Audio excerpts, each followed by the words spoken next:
Thank you all very much for coming. My name is Mike Brickner. I am the Communications and Public Policy Director with the ACLU of Ohio.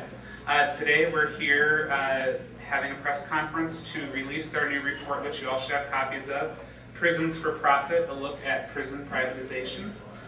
As many of you know, you're familiar with the ACLU. We're a nonpartisan, nonprofit organization, and we've been defending the rights of all Americans for over 90 years now.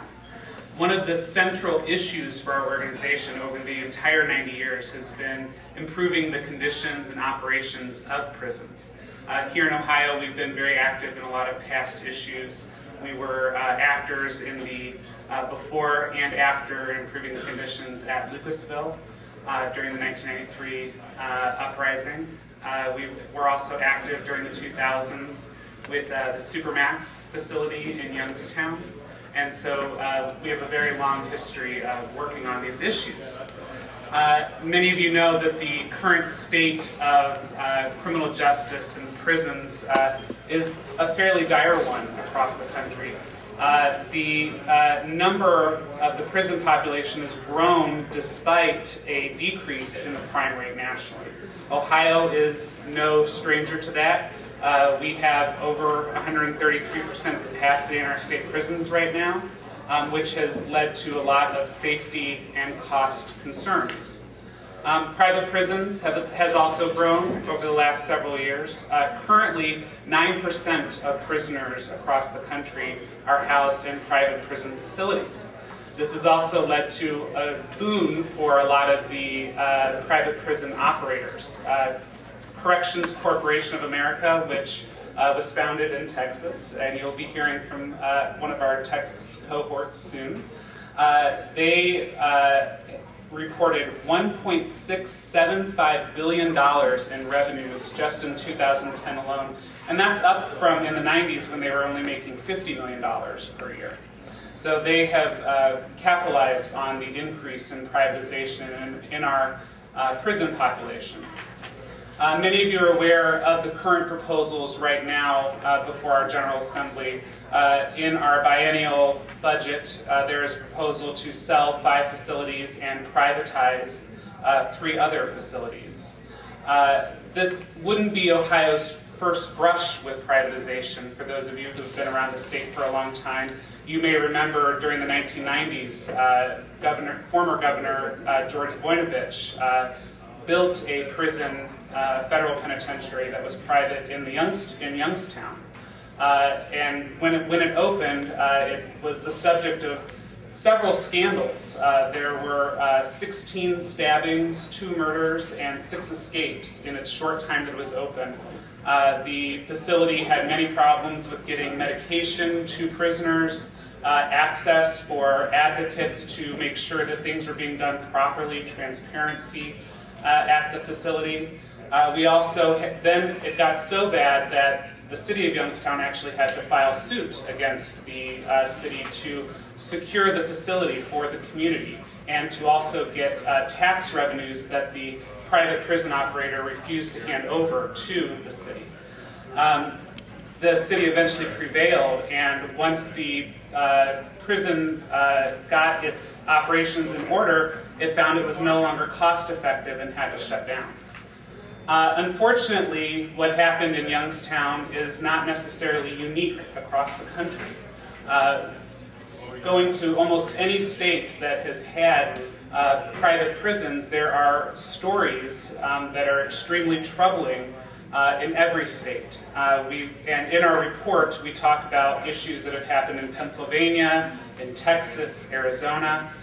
Currently, right now, the ACLU has lawsuits against private prison operators in Texas, Idaho, and Mississippi, all over conditions at those prisons.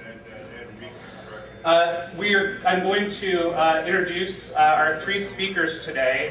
First is Chris Link, who is our executive director, and she's been the executive director of the ACLU for over 20 years, making her one of the most experienced directors among the 53 ACLU affiliates nationwide. Chris joined the ACLU in 1990, and she's overseen the expansion of the organization in all program areas. Next is Lisa Graybill, who is joining us from our Texas affiliate. Lisa's been the legal director, and she's been there since March of 2005. She is one of the affiliates, as I mentioned, that has current litigation against a private prison operator and has also had one other case in her short tenure at the affiliate, and can also speak about the history of private prisons as they were born in the great state of Texas.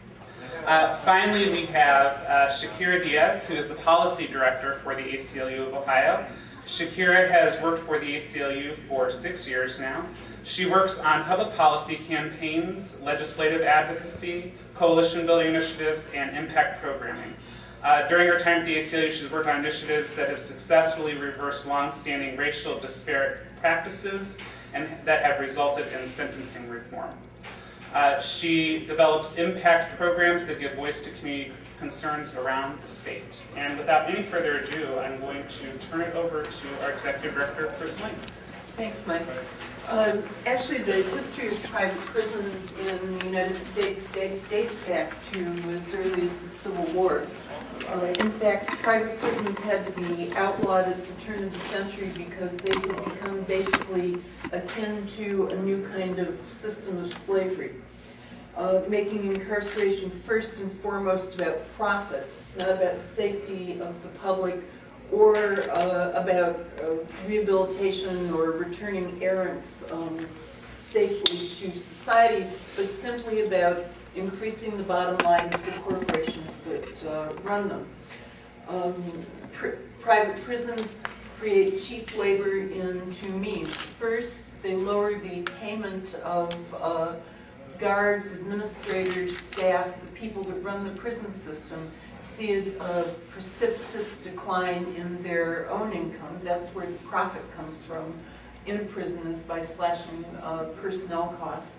And secondly, by beginning to view, once again, prisoners not as people being punished or rehabilitated, but people who are part of the labor system, a free labor system.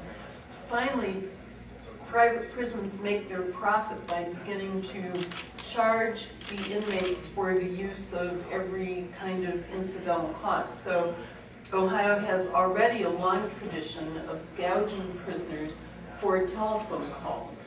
A call home by a prisoner in the state of Ohio can cost $30 for a few minutes, making profit for the prison and for the state. When we move to a privatized system, every line item in the prison's budget becomes a profit line item, based basically on the backs of poor people who have committed relatively small or low-level crimes. Two companies basically dominate the private prison industry field, and as Mike pointed out, they're making enormous profits. And this is basically a scheme that lines the pockets of corporations that doesn't really provide taxpayers with much relief at all. And in fact, we have to remind people that privatization does not mean the public is free of paying for prisons. We're still paying, only now we're paying for the profit the corporations making, in addition to paying for incarcerating people. While Ohio turns toward private prisons, other states are turning away from them, and Lisa will address that, or Shakyra will, more detail. Under the governor's plan, what we're offering is a budget resolution that's based on the selling off of one-time assets. So it's akin to a family saying, we need money to live on this year, so we're going to sell our house. That's great. What are you going to do next year? You've sold off an asset that's basically irreplaceable. Selling off prisons is a bargain only for the corporations who are going to get a great deal on this property. $200 million for 5 properties. The state's giving this stuff away. It's no bargain for the taxpayers, and it's no great deal for them. There's little evidence that prison privatization can get the job done any better or any more cheaply. In fact, the DOJ studies on this issue show that the savings in privatizing prisons is less than 1%. So it begs the question as to why we're selling off assets for virtually no savings whatsoever. By moving to a system of privatization, we're moving to a system that basically traffics in human beings. One of the big line item profit areas for these corporations is found in moving prisoners as a commodity around the country. So you have a facility in Ohio that's being underutilized. You contract with the state of Connecticut to move prisoners to Ohio. Now, all the research shows that the closer you can keep a prisoner to their home community, the more likely they are to successfully re-enter that community, maintain family ties, and become a productive citizen again. So in moving prisoners around the country like a commodity, like coal or toilet paper or any other thing sold on the retail market, we're actually undermining the whole effort at both rehabilitation and safety of the public.